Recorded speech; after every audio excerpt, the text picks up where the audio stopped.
കിടിലൻ ഡിസ്കൗണ്ട് ഓഫറുകളും mega exchange മേളയും. ഓഫറുകളുടെ വിസ്മയമൊരുക്കി quality super market opposite NIMS hospital, Wandoor and Pookkottumpadam. Keralam ഭരിക്കുന്നത് അബ്കാരികൾക്ക് വേണ്ടപ്പെട്ടവരാണെന്ന് കേരള മദ്യനിരോധന സമിതി സംസ്ഥാന പ്രസിഡന്റ് ഇയാച്ചേരി കുഞ്ഞികൃഷ്ണൻ. മദ്യനിരോധന സമിതി നടത്തുന്ന ഉപതെരഞ്ഞെടുപ്പ് നയവിശദീകരണ ജാഥയുടെ എടക്കര യോഗത്തിൽ സംസാരിക്കുകയായിരുന്നു അദ്ദേഹം. ഭരണം ലഭിച്ചാൽ മദ്യത്തിന്റെ ലഭ്യതയും ഉപയോഗവും പടിപടിയായി കുറയ്ക്കുമെന്ന് പ്രകടന പത്രികയിൽ LDF വാഗ്ദാനം ചെയ്തിരുന്നതാണ്. ഞങ്ങൾക്ക് അധികാരം ലഭിച്ചാൽ നിലവിലുള്ളതിനേക്കാൾ ഒരു തുള്ളി മദ്യം പോലും കൂടുതൽ വിൽക്കില്ല എന്നായിരുന്നു മാർക്സിസ്റ്റ് പാർട്ടിയുടെ സംസ്ഥാന സെക്രട്ടറി പൊതു തെരഞ്ഞെടുപ്പ് സമയത്ത് വേദികളിൽ പ്രസംഗിച്ചത്.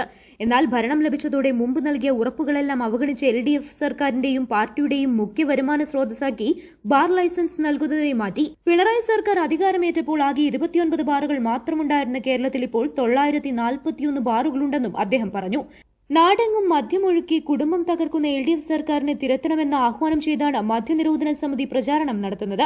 എടക്കര, വഴിക്കടവ്, കരുളായി, അമരമ്പലം പഞ്ചായത്തുകളിൽ നടന്ന യോഗങ്ങളിൽ സമിതി സംസ്ഥാന general secretary doctor Vincent Maliyekkal, chief coordinator professor TM Raveendran, Eyyacheri Padmini, professor OJ Chinnamma, Mercy Joy, P Mohanakumaran, Jaleel Vairankode, KA Govindan എന്നിവർ സംസാരിച്ചു.